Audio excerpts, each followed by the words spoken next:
boys came here and claimed that they would drive the golden spike through my whole family.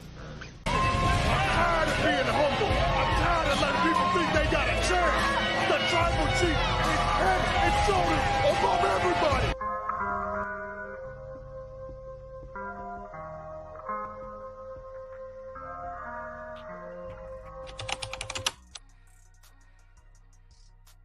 Hey, this is Toxic Rain Scandal featuring TBK, the Turnbuckle King.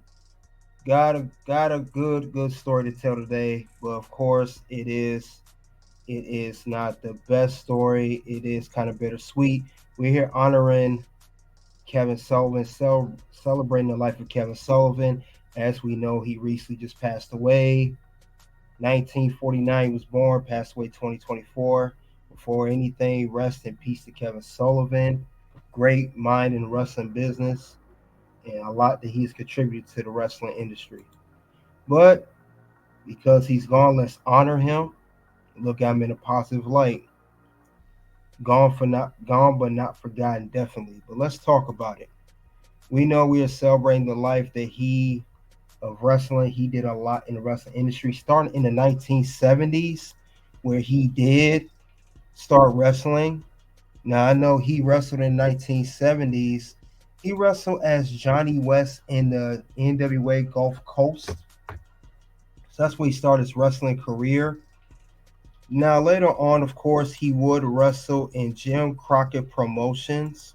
We know he was there from 1987 to 1992. Jim Crockett Promotions, and then when it became WCW. So we know that as well. But Kevin Sullivan, what was so unique about him? This man was a jack of all trades. He wore many hats. Now, in wrestling, one of his, if not his best character, his character was the Prince of Darkness. This is the most notable character that he is known for. He kindly did this so well. Also, he introduced the dark character to the wrestling industry. Pretty much was the first wrestler to innovate the dark eyeshadow, the dark character. I know he had a pretty much a dark character, but he was seemed as the devil or satanic character, but he never once stated he was the devil of any means or any sort. But this is the most very popular character of him. Now, alongside him was his wife Nancy Sullivan, and she managed him, and she was known as the Fallen Angel and later known as Woman. That was his wife. They married up until 1997. But he did many things besides that. Besides being a good wrestler, he was mainly known for being a booker and producer over the wrestler. Now, one thing I can say, he managed and booked many tag teams. Now, this first tag team here, he did manage was the Varsity Club. And like I said, he not only was he a part of these stables, he managed them, he also was booking behind the scenes. Now, the Varsity Club was known as, on the left, Rick Steiner of the Steiner Brothers. On the right, Mike Rotunda, also known as IRS in WWE, and also known as the late Bray Wyatt's father and Bo Dallas' father. So this is one of the teams he did manage to book and did well was the Varsity Club. Now we know that he will not stop there. He will also do as well another great stable that was known for the Three Faces of Fear. Now this was Kevin Sullivan again himself, the Butcher and Avalanche. Now this stable here, they was against Hulk Hogan, and I know he had a fan in Dave Sullivan. It was the kayfabe brother of Kevin Sullivan, and they definitely had a huge amount of dislike for Hulk Hogan, and they was known for shutting down Hulkamania back in 1994. And they even had, they had a lot of run-ins with Hulk Hogan. So definitely something that he was also known for. So salute to Kevin Sullivan doing many things in the wrestling industry of that sort. Definitely known for that. Even though the Three Faces of Fear did their thing as a stable, Think good things can't last forever. But he will move on to do another stable. And another stable he did while he was WCW was the Dungeon of Doom.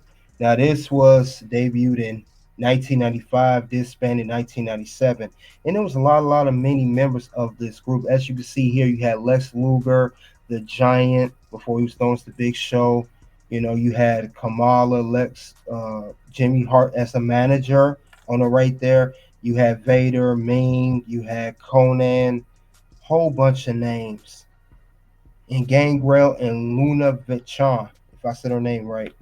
Now he had that going on too, and he was responsible for being booking behind the Dungeon of Doom.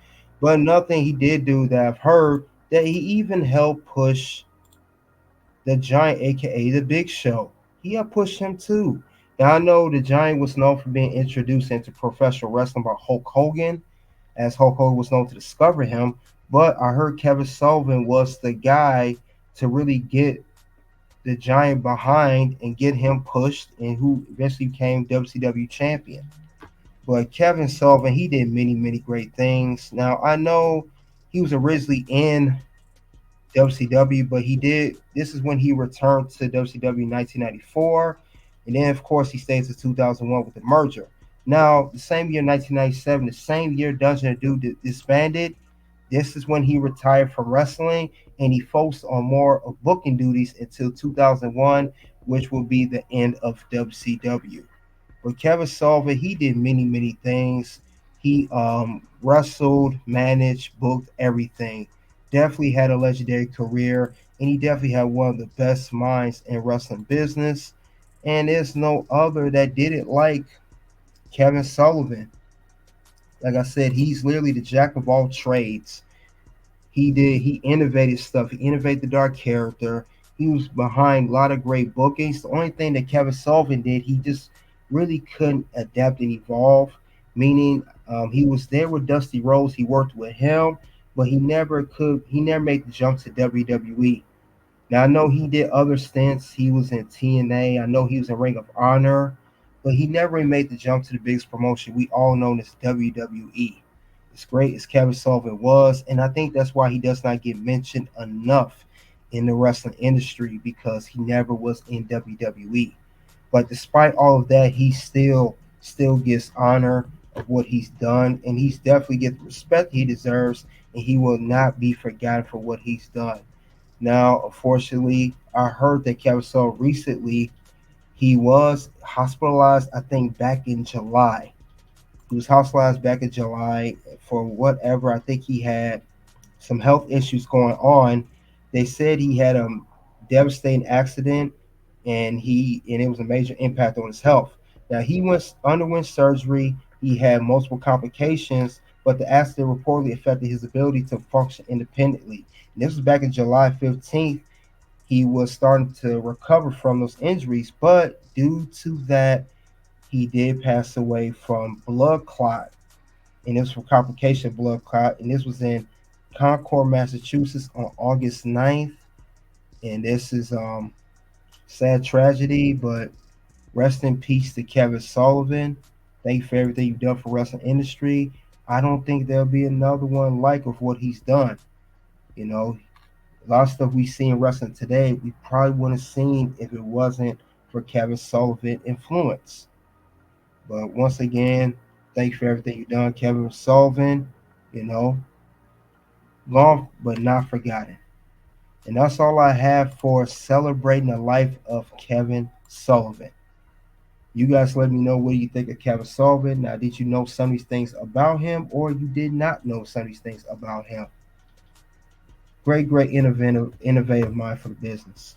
Soon to views will pop up of wrestling content. Please click those links below. And until then, you guys already know what it is. It is OUNT.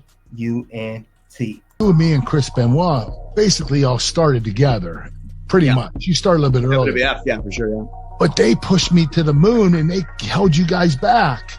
And we all started at the same time. We were wrestling each other. We were getting each other over, putting each other over. And I thought we were all going to kind of come up together.